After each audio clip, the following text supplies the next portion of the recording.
When you deal with your experience in life with cats and dogs, you see why most men are compared to dogs and most women are compared to cats. Because cats, you want to go inside? No. Yes. Maybe. Could you repeat the question? You're not the boss of me now. No, but that's a cat, And then a cat, one minute you think, have you seen cats when they do that? They get all up on each other. Guy cat will be with the girl cat, be licking clean. Next thing you know, she's ready to kick his ass. It's like, what the fuck did I do? Did I go against the fur or? And with dogs are like always in the mood. Hey, pet me. Hey, rub my ribs. Hey, give me your food. Hey, give me your hamburger. Hey, give me your hamburger and pet you and rub my ribs. And that's like a guy. Hey, give me a blowjob and let's have sex, right? That's a guy all the time, right? Okay. In the mood, hey, let's get naked and have sex. And cats, it's like you have to rub the fur the right way. Are we going inside or are we going outside? What are we going to do? Cats, how women are. And women are like cats, and guys are mostly largely like dogs. Guys that are guys act like a dog. And women that are, all women, even if women think they act like a dog, they still act like a cat. We're going to act like dogs, but it has to be my idea, and we have to do it my way. You're still a cat. You think you're a dog, but you're a cat, right? It's funny. Let's say I'm sitting there watching because I don't have Zeke anymore, right? He passed away. I had to deal with the cats, and Betsy comes over here, and then she goes there, and then she acts like she wants to go in, and then she doesn't, and then she goes there. Fuck it, I'll let Dad deal with it, and maybe about 10 o'clock, let me in. Okay, I'll let you in the fuck in. But it has to be her idea, like all women. No, just kidding, not all, most. Most, I bet you, the three women I had the easiest time dealing with and understanding, that I met in my life, okay. The first one was a girl named Edna Gomez, okay.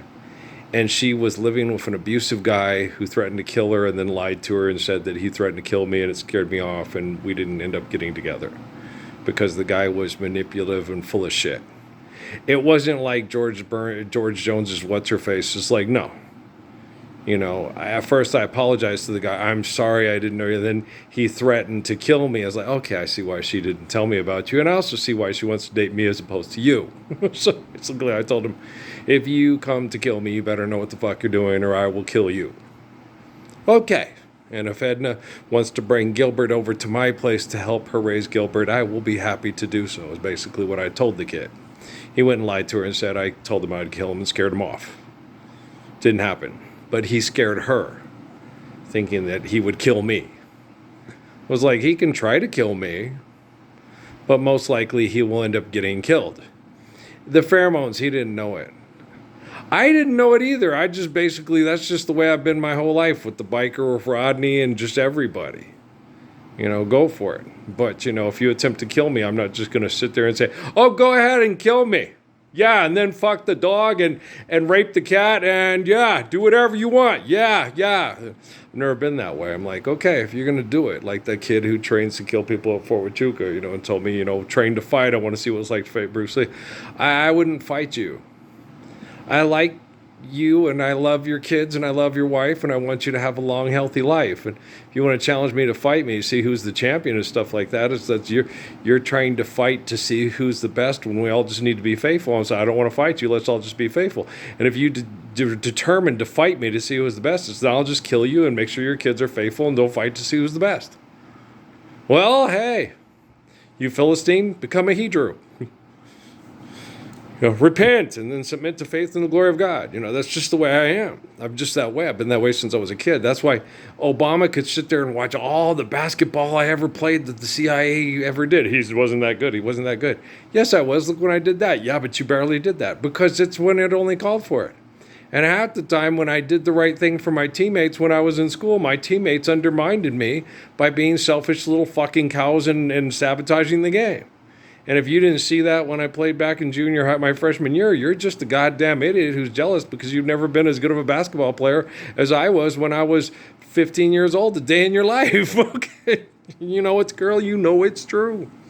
And so I just, lots of people. I played Gabe and his friends down at Animus and stuff like that and just let them have their day. You know, oh, if I wanted to, I could have just sit there and said, watch this kid. And like with the kids at the park when I was playing here. You know, if I wanted to put on a good pair of shoes and embarrass the hell out of the 18-year-old kids when I was 46 and 47 years old, I could have cleaned the court with them. I was still that good of a basketball player.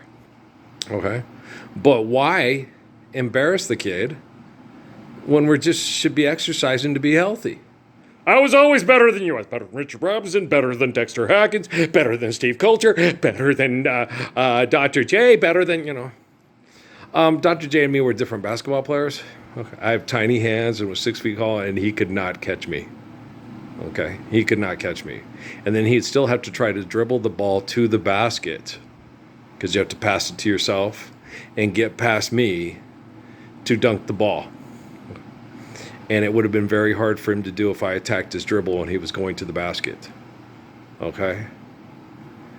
You got to get the ball to the basket.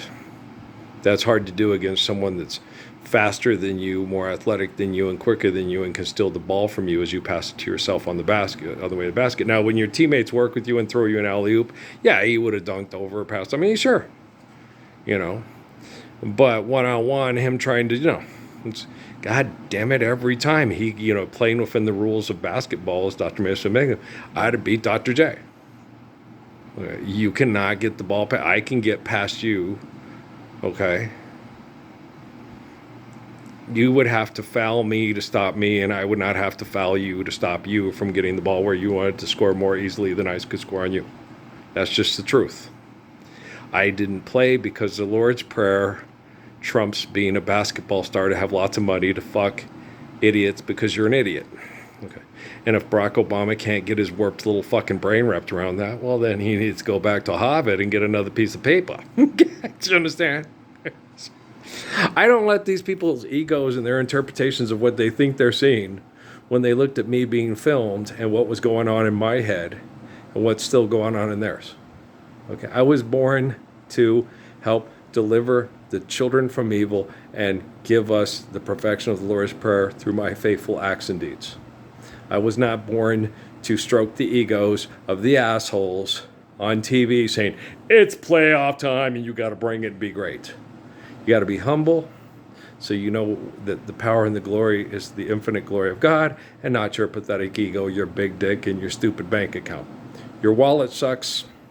You fuck your wife silly and stupid, and now you suck, your wife sucks, and your children are reflecting your sucking.